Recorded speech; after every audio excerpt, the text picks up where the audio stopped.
when a fighter is so forthcoming with information, sometimes it becomes problematic. And you hear a lot of people talk about the cutting room floor. I would say maybe 10% of what I prep actually makes the air, maybe 15%.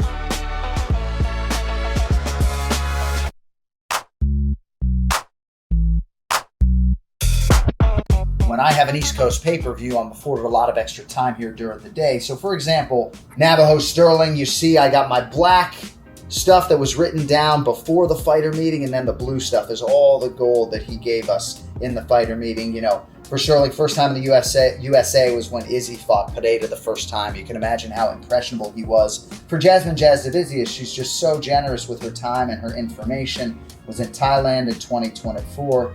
Genuinely liked her performance. Oh, genuinely liked Maida Bueno Silva. They were friends before that fight. Just some interesting stuff that I got from our fighter meeting. Jung-Yong Lee is a South Korean fighter. He's a featherweight. He's a fucking specimen, right? But I haven't called any of his 3 previous UFC fights. So at this point, I've done some film study.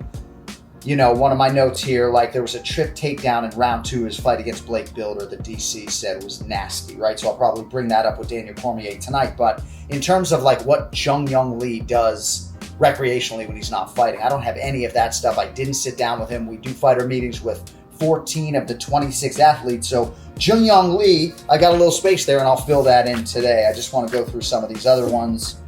Natalia Silva has won 12 in a row. She was wearing a gold necklace that sort of commemorated a kick she landed in her UFC debut against Jasmine Jasudavicius. I thought that was pretty cool. She sees a lot of upside in fighting the former champion Alexa Grasso. And, you know, I know Alexa really well at this point in time. You see with the blue, you know, maybe she wasn't all that forthcoming with information in our fighter meeting. We've had a lot of sit-downs with her.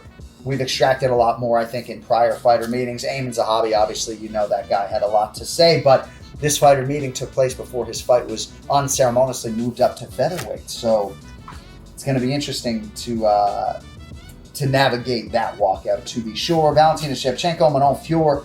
We went over the pronunciation with Manon Fior, Fioro, whatever. She still says Fior. Final fucking answer. Sorry. Jack Della Maddalena. Let's see. Yeah, so at one point when he was dealing with that arm injury, the doctor said to him, you know, if your arm bone turns to dust, your fighting career will be over. Can you imagine hearing that for Jack Della Maddalena? Not to suggest that there was weeks at a time where he thought his fighting career was in jeopardy, but there were certainly some low moments. And then, of course, Bilal Muhammad. This is a fight card from one of his previous fights. This is today's. I'll do some final editing, and we will have our final fighter card for the man who will be the last to make the walk. But most of the prep at this point is done, as they say, the hay's in the barn, and that makes me a very happy man.